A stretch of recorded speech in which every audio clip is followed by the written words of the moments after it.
인사 먼저 드리겠습니다. 저는 이승원 형제라고 합니다. 안녕하세요.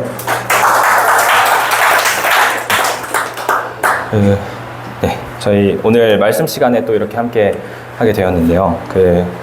예정으로는 말씀이 30분 정도로 이렇게 예정이 되어 있는데 아마 그거보다는 좀 더 일찍 끝날 예정이라 긴 시간은 아니니까 좀 집중해서 한번 들어주시면 감사하겠습니다. 저희 오늘 함께 나눌 말씀 주제는 왜 믿을까요?입니다. 왜 믿을까요? 여러분들은 평소에 왜? 라는 질문을 자주 하시나요? 저는 좀 성격상 좀 이성적이고 논리적이고 막 좀 합리적이고 이런 것들을 굉장히 좋아하는 사람이라서 왜? 라는 질문을 되게 자주 합니다. 다른 분들한테도 할 때도 왜? 라고 질문을 할 때도 많고 제 스스로 어떤 부분에 대해서 생각할 때 왜? 라는 질문을 하기도 합니다. 근데 특히나 더 뭔가 이성적이지 않아 보이고 그렇게 이해가 잘 되지 않고 논리가 없는 것 같고 합리적이지 않아 보이는 부분에 대해서 더 왜 그럴까 이런 생각들을 많이 하게 되는데요. 사실 교회 다니는 분들 또 그리고 하나님 믿는 분들을 생각할 때는 세상의 상식으로는 조금 비이성적으로 생각이 되고 합리적이지 않아 보이고 말씀의 내용을 보면 사실 저희가 일반적으로 밖에서 배우는 뭔가 세상의 상식과는 좀 떨어져 있는 것 같은 내용들이 많고 좀 터무니없게 들리는 이야기들이 많습니다. 모세라는 선지자가 바다를 갈랐다든지 아니면은 날 때부터 이제 걷지 못하던 사람이 예수님이 이렇게 하니까 걷게 됐다든지 눈을 뜨게 됐다든지 아니면은 예수님이라는 분은 하나님의 아들이신데 신이신데 인간의 몸으로 오셔가지고 십자가에서 죽으셨고 그리고 또 다시 살아나셨다. 이런 내용들이 죽음을 이겼다. 이런 내용들이 사실 이런 좀 상식적으로 생각할 때 조금 받아들이기 어려운 부분들이 있습니다. 근데 이제 이런 좀 비이성적이고 비합리적으로 보이는 일들을 믿는 사람들은 도대체 왜 믿을까? 이런 얘기들을 좀 믿지 않는 분들과 해보면 여러 얘기들을 이제 주시는데 삶이 어려워서 좀 어려운 큰 문제를 이렇게 만나서 그런 해결할 수 없는 문제 앞에서 위로를 받기 위해서 그냥 하나님을 믿는다 말하시는 분들도 있고 또는 그냥 믿는 가정에서 태어나서 엄마 아빠가 하나님 믿어서 그래서 자연스럽게 교회 나가다 보니까 좀 안 좋은 말로 하면은 세뇌당해서 그래서 그냥 말도 안 되는 게 말이 되는 것처럼 그냥 생각하게 된 거야 이렇게 하시는 분들도 있고요. 또 좀 멘탈적으로나 정신적으로 연약한 분들이 그냥 의지할 곳을 찾아서 이렇게 가다 보니까 이런 종교를 갖게 됐고 그게 교회였던 거다 이런 말씀을 주시는 분들도 있습니다. 근데 결론부터 말씀드리면 아닙니다. 저희가 방금 전에 말한 이유들이 저희가 교회로 나오게 되는 또는 예수님을 믿어야겠다 마음을 먹는 계기나 어떤 동기가 될 수는 있어도 저희가 본질적으로 믿음이라는 것은 그런 것으로 믿어지는 것이 아닙니다. 저희가 어떤 문제 때문에 하나님을 믿게 되었다면 그 문제가 해결이 되면 그럼 하나님 믿지 않는다. 그게 믿음일까요? 아니면 부모님의 믿음을 따라서 이제 믿게 됐다가 부모님이 그러면 교회를 안 나가시면 저도 안 나가게 되는 그게 이제 올바른 믿음이라고 할 수 있을까요? 이제 이 믿음에 대해서 믿는 사람들은 도대체 그럼 왜 믿는 걸까? 라는 것을 제가 이번 시간에 좀 설명을 드리려고 하는데요. 이 설명의 근거는 성경 말씀입니다. 근데 이제 또 말씀에 대해서 또 거부감이 있으신 분들이 있으실 수 있을 것 같아요. 이제 나는 말씀이란 걸 인정을 안 한다. 그걸 진리라고 생각 안 하고 이제 그게 맞다고 생각하지 않는데 근데 이제 말씀을 근거로 설명을 한다니까 난 듣지 않겠다. 이렇게 말씀하시는 분들 계신데 여러분들이 어떤 믿을 만한 분, 좀 신뢰할 만한 분 아니면 좋은 분을 여러분들 주변 사람에게 소개를 시켜준다면 이 사람은 이래서 좋고 저래서 믿을 만하고 이런 말들을 하고 이런 생각을 하는 사람이야 하면서 그 사람의 어떠함을 가지고 이제 설명을 드릴 거지 않습니까? 좀 그런 개념으로 제가 이제 성경 말씀을 저희가 또 여기 성경에 나오는 인물들이 왜 믿게 되었는지 그런 것들을 성경을 통해서 설명을 드리려고 하니까 조금은 좀 열린 마음으로 들어주시면 감사하겠습니다. 네, 저희 먼저 사사기 6장 내용을 한번 살펴볼 건데요. 성경이 있으신 분들은 또 펴주셔서 같이 봐주시면 좋고 안 봐주셔도 좋습니다. 제가 어차피 거의 다 읽을 거기 때문에 사사기 6장 내용입니다. 여기 사사기 6장의 배경과 또 좀 앞의 내용들을 제가 잠시 설명을 드리면 사사기 6장에는 기드온이라는 사람이 나옵니다. 이 기드온이라는 사람은 이스라엘 사람입니다. 이스라엘에는 여러 지파들이 있었어요. 그 중에서 므낫세라고 하는 지파의 한 사람이 이제 기드온입니다.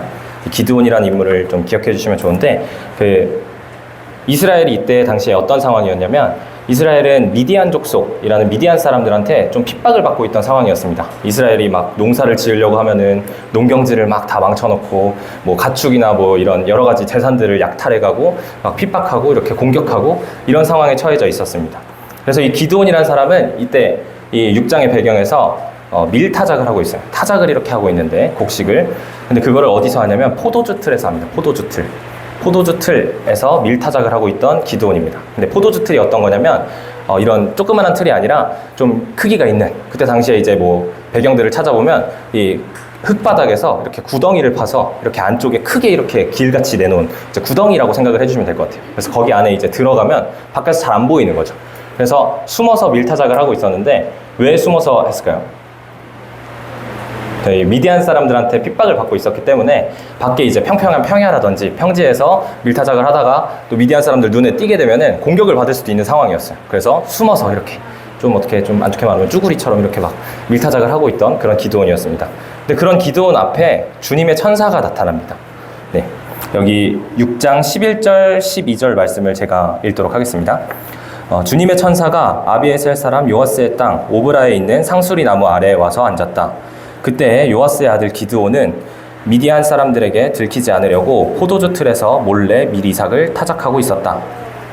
주님의 천사가 그에게 나타나서 힘센 장사야, 주님께서 너와 함께 계신다 하고 말하였다.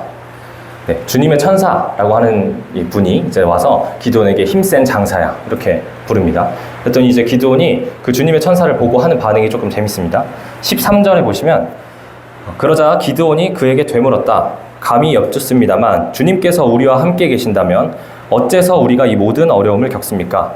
우리 조상이 우리에게 주님께서 놀라운 기적을 일으키시어 우리 백성을 이집트에서 인도해내셨다고 말하였는데 그 모든 기적들이 다 어디에 있단 말입니까? 지금은 주님께서 우리를 버리시기까지 하셔서 우리가 미디안 사람의 손아귀에 넘어가고 말았습니다. 이런 얘기들 하는데 좀 풀어서 말하자면 주님 그 조상들한테 제가 듣기로는 여러 기적들을 행하셨다고 들었는데 이제 뭐 아까 말씀드린 모세가 바다를 갈랐다든지 그 내용이 이스라엘 사람들을 이집트에서 구출해내는 내용이거든요. 그런 놀라운 말도 안 되는 기적들로 이제 이렇게 힘을 쓰시고 이렇게 지켜주시던 주님, 그런 주님 지금 어디 있습니까? 그런 기적이 어디 있습니까? 저희는 지금 미디안 손에 넘어갔고 주님께서는 저희를 버리셨습니다. 이런 따지는 말을 하고 있는 겁니다. 되게 합리적이고 이성적인 사고 아닙니까? 지금 내 상황은 전혀 괜찮지가 않은데 하나님께서 이제 택하신 뭐 이스라엘 백성이다 했는데 이 이스라엘이 미디안 손에 이렇게 당하고 있는 모습들만 보고 심지어 나는 지금 포도주 틀에 숨어서 밀타작을 하고 있던 중에 미디안 사람들 눈을 피해서 그러고 있던 중에 주님의 천사가 나타나서 힘센 장사야 이렇게 부르는데 동의가 되지 않았겠죠. 근데 그랬더니 이 주님의 천사가 기드온에게 너에게 있는 그 힘을 가지고 가서 이스라엘을 미디안의 손에서 구하여라. 내가 친히 너를 보낸다. 이런 말을 합니다. 이제 기드온을 통해서 미디안 사람들 손에서 이스라엘을 구하겠다 이런 약속을 해주시는데, 근데 이제 기드온은 당연히 이해가 되지 않겠죠. 그래서 이제 기드온의 대답이 어떠냐면 제가 어떻게 그러겠습니까? 저는 므낫세 지파에서도 그 지파가 있다고 했죠. 그 지파에서도 기드온네 집안이 가장 작은 집안이었어요. 그리고 그 집안 중에서도 가장 어린 사람이 기드온이었습니다. 그래서 기드온이 생각하기에는 자기가 이런 어떤 뭐 미디안 사람들과 전쟁을 한다든지 이런 개념에 있어서는 자기가 최악의 조건이었던 거예요. 워스트 오브 워스트. 그러니까 제일 별로인 사람인데 내가 생각하기엔 싸울 능력이 없는 사람인데 어떻게 나를 보내신다고 하십니까? 하는데 주님의 천사가 말하기를 이제 내가 반드시 너와 함께 있을 것이니 네가 미디안 사람들을 마치 한 사람 부수듯 쳐 부술 것이다 하고 말씀하셨다. 네, 이렇게 아니 내가 너와 함께 할 거니까 넌 미디안을 이길 수 있어. 이런 이해가 되지 않는 말씀을 또 하십니다. 이때 또 기드온의 반응이 재밌어요. 이분 참 재밌는 분 같은데 주님 그럼 잠시 기다려보세요 한 다음에 주님이 주님이시라는 것을 보여주세요 하더니 제사용 빵과 고기 이런 것들을 가지고 와요. 국물 이런 것들을 가지고 와서 주님이 주님이시라는 증거를 보여주십시오 하는데 그래 그 빵과 고기를 제단 위에 올려놔라. 그리고 국물을 부어라 한 다음에 주님의 천사가 그 위에 손을 대자마자 이제 불 타서 그 제사용 그 빵과 그 음식들이 이렇게 없어져 버립니다. 그래서 그 이제 조금 신기한 광경을 본 기드온은 나와 대화한 분이 정말 주님의 천사가 맞구나. 이 말씀하시는 말씀들이 주님의 말씀이구나라는 것을 깨닫게 됩니다. 그래서 그 뒤로 이제 주님의 말씀을 따라서 뭐 여러 우상들이 있었어요. 뭐 바알, 아세라 뭐 이런 여러 가지 우상 제단이라든지 그런 신상 같은 것들, 그러니까 주님이 아닌 다른 신을 섬기는 그런 신상 같은 것들을 부숴버리고 거기서 더 나가서 진짜로 미디안 사람들과 이렇게 전쟁을 앞둔 상황까지 왔습니다. 미디안 군대가 이렇게 쫙 앞에 진을 치고 있고, 그리고 이 이스라엘 이 군사들도 이제 소집이 되어서 이제 기드온과 함께 있는 상황이에요. 이거 진짜 이제 곧 싸우러 나가는 그런 상황이 되었는데, 그때 또 이제 기드온은 이제 확신을 가지고 나가길 좋아하는 사람이기 때문에 34절에 한번 보시면, 기드온이 하나님께 아뢰었다. 참으로 주님께서는 말씀하신 대로 나를 시켜서 이스라엘을 구하시려고 하십니까? 그러시다면 내가 양털 한 뭉치를 타작마당에 놓아두겠습니다. 이슬이 이 양털 뭉치에만 내리고 다른 땅은 모두 말라 있으면 주님께서 말씀하신 대로 저를 시켜서 이스라엘을 구하시려는 것으로 알겠습니다. 그러니까 양털 뭉치를 마당에다 두겠다는 거예요. 그래서 자고 일어나서 그 이슬이 양털 뭉치에만 뭉쳐 있고 그 옆에 이제 다른 곳들은 이슬이 안 맺히고 말라 있다. 그럼 제가 믿겠습니다. 이런 말을 하고 있는 거죠. 근데 그 다음날 일어나 보니까 그렇게 되어 있었습니다. 근데 거기서 한 번 더 기드온은 이 39절 내용에 보시면 노하지 마십시오 하면서 제가 한 번 더 말씀드리고자 합니다. 양털 뭉치로 한 번만 더 시험해 보게 하여 주십시오. 이번에는 양털은 마르고 사방의 모든 땅은 이슬이 내리게 하여 주십시오. 이렇게 부탁을 다시 하게 되죠. 양털이 이번에는 젖는 게 아니라 말라 있고 그 주변 땅들이 젖어 있게를 이제 말씀을 드리는데, 그것 또한 그렇게 됩니다. 그래서 결국에 이 기드온이라는 사람은 미디안 사람들과의 전쟁에 나서게 되고, 뭐 여러 가지 뭐 선별 과정을 통해서 뽑힌 그 병사들과 함께 나가서 미디안을 정말로 부수게 됩니다. 부수고 이제 이스라엘을 구출해내게 되죠. 근데 이 이야기를 보면 참 신기한 것 같아요. 저는 원래는 이 기드온이 주님의 천사를 만나기 전에는 포도주 틀에 숨어서 이렇게 막 몰래 미디안 사람 눈을 피해서, 그러니까 기드온은 처음부터 막 이런 전쟁에 능한 뭐 어떤 싸움을 좋아하는 그런 사람이 전혀 아니었어요. 숨어 다니고 이렇게 피해 다니던 사람이었는데, 이런 사람을 들어 쓰셔서 이제 주님께서 미디안을 치는 데 사용한다는 것 자체가, 그리고 그 이 한 사람의 마음을 바꾸시는 것 자체가 저한테는 되게 신기한 일인 것 같습니다. 근데 이 사이에 어떤 변화가 있었느냐? 기드온은 주님을 만났어요. 기드온은 맹목적으로 주님을 믿지 않았습니다. 그냥 조상님들이 그렇대, 모세 뭐 이렇게 바다 갈랐대, 그래서 우리가 지금 여기 있는 거래 라는 그 내용을 그냥 그렇다니까 그런 줄 알고 산 게 아니었어요. 아니 그렇다면서 왜 지금 내 처지는 이렇고 왜 주님이 말씀하신 기적이 어디 있습니까? 하고 말하던 사람이 기드온이었는데, 이 사람은 결국 미디안 사람의 손에서 이스라엘을 구출해내는 사람이 됩니다. 네. 이렇게 주님을 만난다는 것은, 주님을 믿게 된다는 것은 삶이 정반대로 변하는 일이 되는 것이고, 저희가 믿는 사람이라고 하는 것은 이런 사람들이에요. 주님을 만난 사람들입니다. 저희 한 사람의 예시를 또 더 살펴볼 건데요. 사도 바울이라고 혹시 들어보신 적 있으신가요? 바울. 저희 교회 배경이 없으신 분들은 사실 바울 하면 조금 뭐 익숙하지 않으실 수도 있을 것 같아요. 근데 이 바울은 되게 뭐 교회 다니는 사람들, 믿는 사람들 사이에서는 유명한 분이에요. 저희가 그 성경이 크게 두 파트로 나눠져 있다고 보시면 되는데, 구약 성경, 이제 예수님 오시기 전, 신약 성경, 예수님 오신 다음 얘기들이 이렇게 적혀 있는데, 그 신약 성경에서 완전 지대한 분량을 차지하는, 그러니까 뭐 영화로 치면 주연 배우급의 그런 분이라고 보시면 되고, 정말 많이 나와요. 이 바울이란 분이 뭐 바울이 한 얘기, 바울이 한 행동, 바울이 어떻게 됐는지, 바울이 쓴 편지, 뭐 이런 것들이 성경에 너무 상세하게 많은 내용이 기록이 되어 있습니다. 그럼 그만큼 또 주님을 위해서 열심히 살고 열심히 믿고 또 뭐 이렇게 주님을 잘 따르던 사람이 아니었겠습니까? 근데 이 사람은 처음부터 이렇게 주님을 믿는 사람이 아니었습니다. 저희 사도행전 7장 내용을 한번 살펴보실 건데요. 사도행전 7장입니다.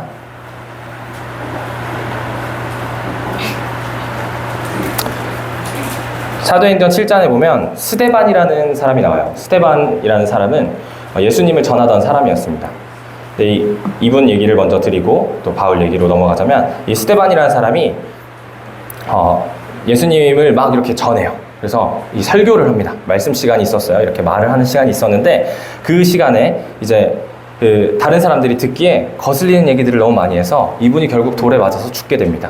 그 내용은 이런 내용이었어요. 여러분들 조상의 하나님 때부터 쭉 이렇게 흘러오면서 여러분들의 조상님은 항상 하나님을 배반했습니다. 계속 하나님이 이렇게 지켜주시고 인도해 주셔도 또 배반하고 우상을 만들고, 근데 그 행동들 여러분들이 지금 똑같이 하고 있습니다.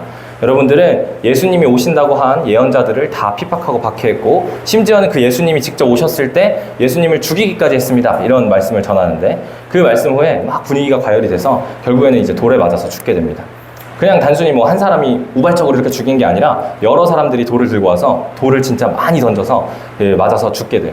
근데 이제 이런 죽음 뒤에 이제 내용을 보시면 사도행전 8장 1절부터 내용인데, 여기서 이제 바울이 등장을 합니다. 이 스데반이 죽는 장소에 바울도 함께 있었습니다. 자, 여기서는 사울로 나오는데 사울과 바울은 같은 인물입니다. 네, 저희 1절부터 3절까지 내용 한번 읽어드리도록 하겠습니다. 8장 1절부터 3절입니다. 사울은 스데반이 죽임을 당한 것을 마땅하게 여겼다. 그날에 예루살렘 교회에 큰 박해가 일어났다. 그래서 사도들 이외에는 모두 유대 지방과 사마리아 지방으로 흩어졌다. 경건한 사람들이 스데반을 장사하고 그를 생각하여 몹시 통곡하였다. 그런데 사울은 교회를 없애려고 날뛰었다. 그는 집집마다 찾아 들어가서 남자나 여자나 가리지 않고 끌어내서 감옥에 넘겼다. 네, 이런 얘기가 나오는데 1절에 보시면은 사울은 스데반이 죽임을 당한 것을 마땅하게 여겼다. 네, 여러분 이렇게 돌에 맞아서 사람이 죽는 장면을 보고 그 앞에서 이 사울은 마땅하게 잘 죽었네 이런 생각을 했다는 거예요. 그러니까 죽을만 해서 죽었다 이런 생각을 했다는 거예요. 마땅하다는 건 그런 뜻이잖아요. 그런 생각을 했고 3절에 보면은 교회를 없애려고 날뛰었다. 뭐 집집마다 들어가서 남자나 여자나 가릴 것 없이 끌어내서 감옥에 넘겼다. 사울은 이런 사람이었어요. 이 사울은 예수님을 믿는다고 하는 사람들을 잡고 이렇게 이 감옥에 넘기고 죽이고 이런 사람이었습니다. 이런 사람에게는 또 어떤 일이 일어나서 주님을 믿게 되었을까요? 사도행전 9장 말씀 함께 읽으실 건데요. 9장 1절부터의 내용입니다. 한번 뭐 성경을 같이 보셔도 좋고 아니면 제가 말씀드리는 거를 좀 들어주셔도 좋겠습니다. 1절부터 5절까지의 내용인데요. 네, 사울은 여전히 주님의 제자들을 위협하면서 살기를 띠고 있었다. 그는 대제사장에게 가서 다마스쿠스에 있는 여러 회당으로 보내는 편지를 써달라고 하였다. 그는 그 도를 믿는 사람은 남자나 여자나 가리지 않고 닥치는 대로 묶어서 예루살렘으로 끌고 오려는 것이었다. 사울이 길을 가다가 다마스쿠스 가까이에 이르렀을 때 갑자기 하늘에서 환한 빛이 그를 둘러 비추었다. 그는 땅에 엎어졌다. 그리고 그는 사울아 사울아 네가 왜 나를 핍박하느냐 하는 음성을 들었다. 그래서 그가 주님 누구십니까? 하고 물으니 나는 네가 핍박하는 예수다. 네, 이런 말씀이 나오는데 사울은 그때도 이제 예수님 믿는다고 하는 사람들을 잡아가려고 이렇게 어디로 이동을 하던 중이었어요. 이동을 하던 중에 갑자기 환한 빛이 비쳐서 눈이 멀게 됩니다. 그리고 땅에 엎어지게 되죠. 근데 그때 딱 주님의 음성이 들리는 거예요. 사울아 사울아 어찌하여 네가 나를 핍박하느냐 왜 나를 괴롭히느냐 이런 내용의 음성이 들립니다. 그래서 누구십니까? 하고 물으니 네가 핍박하는 예수다. 이런 답을 주님께서 주시죠. 이 뒤에는 또 얘기들이 어떻게 되냐면 그 눈이 이렇게 먼 뒤에 3일 동안 눈을 뜨지 못해요. 그리고 결국에는 주님이 말씀하신 장소로 이동을 해서 주님께서 예비해 두셨던 아나니아라는 제자를 통해서 사울은 눈을 뜨게 됩니다. 그리고 그 눈 뜬 장소에서 또 함께 그 예수님을 따르는 제자들과 함께 얼마간 지내다가 그 뒤에는 예수님을 전하는 사람이 돼요. 예수님을 따르는 사람들을 잡고 넘기고 이렇게 죽이던 사울이 예수님을 전하는 사람이 됩니다. 그리고 그 뒤에는 성경에 많은 내용이 나와 있는데 예수님 반대로 돼요. 입장이 정반대로 이제 예수님을 전하다가 사울이 잡혀가고 매를 맞고 막 기절했다가 다시 돌아가서 또 말씀을 전하고 또 그러다가 결국에는 예수님을 위해서 죽음까지 이렇게 당하게 됩니다. 이런 내용들을 볼 때 역시나 이것도 신기한 일이죠. 완전 반대, 정반대로 살아가던 인생을 살던 사람이 예수님을 위해서 산다고 완전 목숨까지 거는 일이 쉽지 않은 일이잖아요. 이해할 수 없는 일이죠. 근데 이게 하나님 믿는 사람들은 이런 일들로 믿게 되는 겁니다. 저희 주변에 하나님 믿는 사람들이 이제 간증이란 걸 해요. 간증이 뭐냐면 하나님 경험한 이야기예요. 하나님 경험한 이야기를 말씀을 드리는 건데, 근데 이제 하나님 경험한 이야기들 들어보면 이런 얘기들 많아요. 내가 어디가 아팠는데 하나님께 기도했더니 나았다. 뭐 바울처럼. 또는 내가 어떤 상황을 두고 조금 불안해하고 확신을 가지지 못하고 있을 때 하나님께서 이런 상황들로 나한테 확실하게 응답해 주셔서 그리고 주님의 뜻대로 할 수 있게 되었다. 이런 간증들이 많은데 사실 믿지 않는 분들 입장에서 그거 들으면 반응이 어떻습니까? 끼워 맞추기 하네 하면서 이제 어차피 일어날 때 상황 두고서는 그냥 끼워 맞춘 얘기 아니야 그냥? 뭐 너가 기도했건 안 했건 그런 일이 일어났을 거잖아. 또는 뭐 아팠던 사람들한테도 나을 때가 됐으니까 낫겠지. 뭐 기도했다고 낫다는 게 말이 돼? 뭐 하나님이 고쳤다고? 의사가 고쳤지? 막 이러면서 그런 얘기들을 공격적으로 하시는 분들도 있어요. 그런 마음만 품고 계실 수도 있죠. 근데 그렇게 생각하는 이유는 결국에 그 일이 내 일이 아니기 때문입니다. 내가 경험한 일이 아니기 때문에 그렇게 생각할 수 있는 거예요.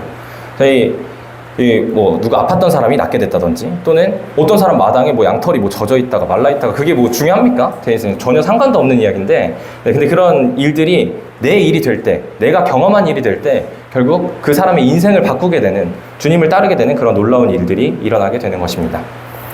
여러분들이 사실 믿지 않으려고 마음을 먹으면, 그러니까 난 안 듣겠다라는 마음으로 닫아버리면 어떤 것들을 생각해도 사실 믿지 못할 일들만 있어요. 뭐 예를 들어서 부모님의 사랑을 의심한다고 쳐봅시다. 부모님이 사랑하신다라고 가정할게요. 아마 대부분 그러시겠죠. 근데 이제 부모님이 나를 사랑하시는데, 자, 내가 한번 이 사랑을 의심해 보겠어 하고 생각했어요. 근데 어느 날 뭐 밥때가 돼서 어머니께서 이제 밥을 해주시는데, 어머니는 알고 계세요. 제가 고기 반찬을 좋아하는 걸 알고 계시고, 또 고기 반찬을 해주실 능력 또한 있으신 분입니다. 냉장고에 고기가 있어요. 근데 그날 저녁에 고기 반찬이 안 나왔어. 그래서 제가 이렇게 생각하는 거예요. 어머니는 내가 고기를 좋아한다는 지식도 있어, 심지어 고기를 줄 능력도 있어, 근데 주지 않았어. 그렇기 때문에 어머니는 날 사랑하지 않는다 라는 결론을 제가 내린다면, 그럼 되게 어리석은 이 뭔가 판단 과정 아닌가요? 근데 저희가 하나님에 대해서는 그렇게 생각하기가 쉽다는 거죠. 내가 겪지 않았기 때문에, 아니 하나님이 선하시고 전지전능하시면 나한텐 이런 일이 왜 일어나고, 전 세계에 뭐 이런 일들은, 저런 일들은 왜 이런 건데 하고 이해되지 않는 분들이 많을 거예요. 근데 이제 그런 것들이 결국에 내가 겪는 일이 될 때 그런 말도 안 되는 일들이 믿어지는 것이 이 믿음이라는 것입니다. 저희가 지금 이렇게 가스펠데이를 준비하고 이렇게 말씀을 전하고, 또 여러 이제 뭐 지인, 동료, 친구, 뭐 가족 분들을 이렇게 모셔온 것이 단순히 그냥 내가 심심해서 교회 혼자 다니고 싶지 않아가지고 나랑 마음 맞는 친구들 한두 명 더 있으면 좋으니까 데리고 온 건 절대 아니에요. 정말로 아닙니다. 정말로 아니고, 그리고 여러분들 이 말씀을 듣게 되기까지 또 뭐 여러 행사들이라든지 뭐 맛있는 식사를 준비해 주셨다든지, 그런 분들이 자기 시간과 돈과 노력들을 들여서 이렇게 헌신하는 것들이 단순히 무슨 교회에 회원 하나 더 유치해가지고 그 회원으로 이제 돈 좀 이제 좀 충원하고 또 어떤 인력들을 보충하기 위해서 그렇게 하시는 것이 아닙니다. 그분들 다 예수님을 만난 사람들이에요. 예수님 만나서 예수님을 믿고 이 말씀을 따르게 된 사람들입니다. 이 바울같이, 기드온같이 주님을 경험한 사람들이에요. 그래서 여러분들 생각하기엔 그렇게 생각하실 수 있을 것 같아요. 그러면은 뭐 내가 길 가다가 갑자기 뭐 눈이 멀어가지고 막 주님 음성이 들리고, 아니면 뭐 나무 아래 갑자기 주님의 천사가 앉아있어가지고 나한테 뭐 힘센 장사야 이럴 리는 없잖아요. 근데 이제 이렇게 생각하시면 좋을 것 같아요. 저희 성경이 완성된 뒤에는 성경을 통해서 이제 구원을 받는다고 많은 말씀에 나와 있는데, 저희 디모데후서 3장 15절에 보시면 제가 읽겠습니다. 그대는 어려서부터 성경을 알고 있습니다. 성경은 그리스도 예수를 믿는 믿음으로 말미암아 그대에게 구원에 이르는 지혜를 줄 수 있습니다. 이 성경 말씀이라는 것은 구원에 이르게 한다, 이런 내용이 나와 있고요. 또 베드로전서 1장에 보시면, 베드로전서 1장 23절에 보시면 여러분은 다시 태어났습니다. 그것은 썩을 씨로 그렇게 된 것이 아니라 썩지 않을 씨, 곧 살아계시고 영원하신 하나님의 말씀으로 그렇게 되었습니다. 이렇게 나와 있어요. 여기서 다시 태어난다는 것은 예수님을 믿게 되고 또 새롭게 살아간다는 뜻이겠죠.